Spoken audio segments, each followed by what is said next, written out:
프리미어 리그에서 한 가지 미스터리로 남아있는 상황이 있습니다. 손흥민이 어떻게 지금까지 토트넘에 있을 수 있는가? 과거 영국 축구의 핵심 선수였던 글렌 머레이가 손흥민은 프리미어리그에서 가장 과소평가된 선수다.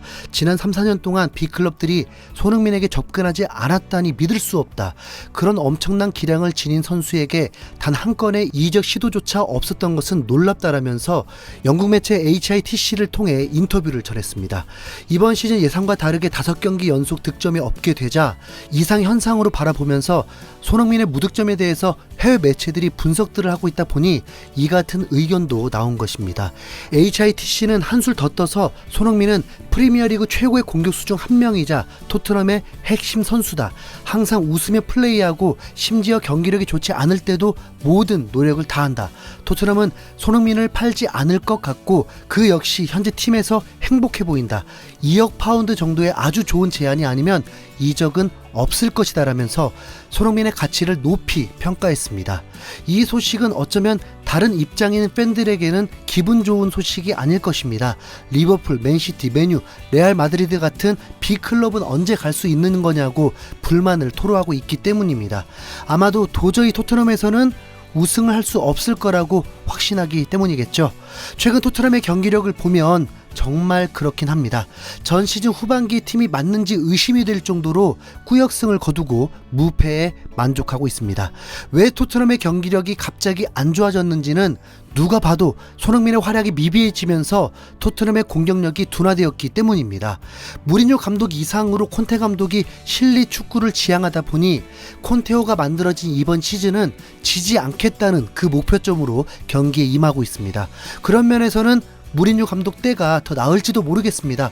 케인을 무조건 미들라이커로 활용했고 손흥민은 수비 가담은 많았지만 전술 자체가 역습이었다 보니 손흥민의 활약도 극대화되었습니다. 지난 시즌까지도 손흥민이 많은 골들을 넣었던 건 바로 그런 역습 축구를 구사했기 때문입니다. 하지만 그 전술은 한 가지 치명적인 단점을 가지고 있습니다. 손흥민이 부상을 당하거나 과부하로 인한 컨디션 난조가 되었을 때는 그를 대체할 수 있는 선수는 아예 없습니다. 손흥민처럼 빠르면서 골 결정력이 좋고 이타적인 선수는 없다는 것입니다. 이는 해외 축구 도사들도 인정하는 바입니다. 뭐든지 균형감이 가장 중요하겠죠. 너무 한쪽으로 치우치지 않으면서 손흥민만이 아닌 반대쪽도 위력을 더해야만 상대팀들이 더 힘들게 될 것입니다. 그런 면에서 손흥민, 케인, 클루세스키의 3톱 조합은 분명 다른 빅클럽과 비교해도 무게감이 떨어지지 않습니다. 맨시티의 필포든, 홀란, 마레즈, 리버풀의 디아즈, 누네스, 살라, 맨유, 아스날, 첼시의 공격진보다는 무조건 토트넘이 더 낫습니다. 그런데 왜 토트넘 경기력이 이 모양이냐? 최근 맨시티, 리버풀의 경기와 맨유의 행보를 보니 확실히 알 수 있었습니다.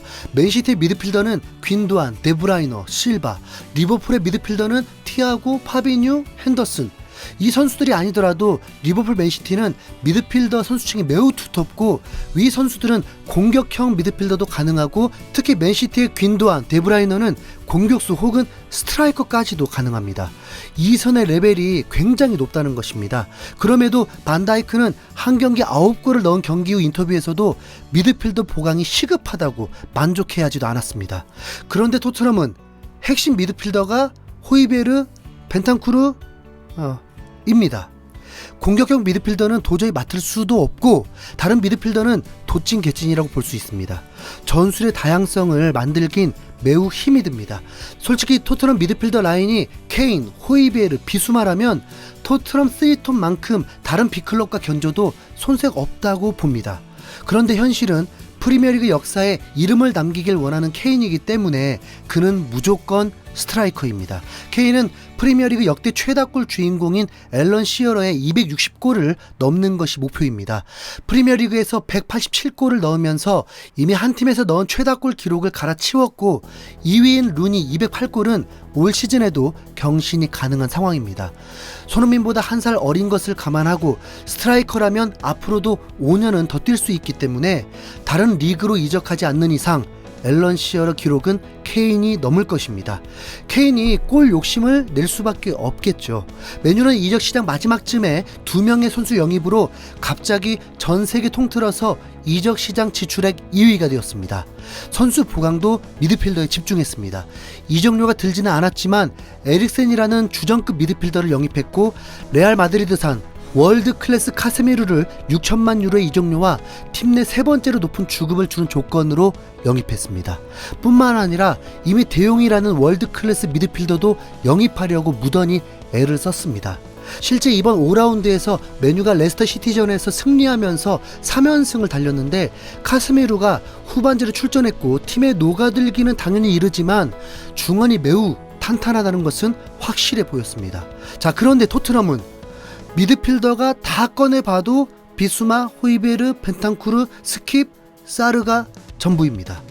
모든 팀들에게 약점이 있듯 토트넘은 미드필더가 확실히 약점으로 보입니다.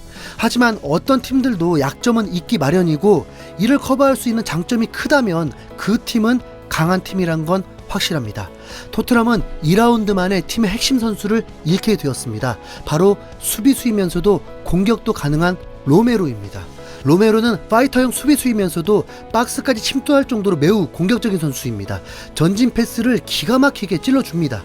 어쩌면 공격이 가능한 선수 한 명이 빠지면서 토트넘의 균열이 일어난 건지도 모릅니다.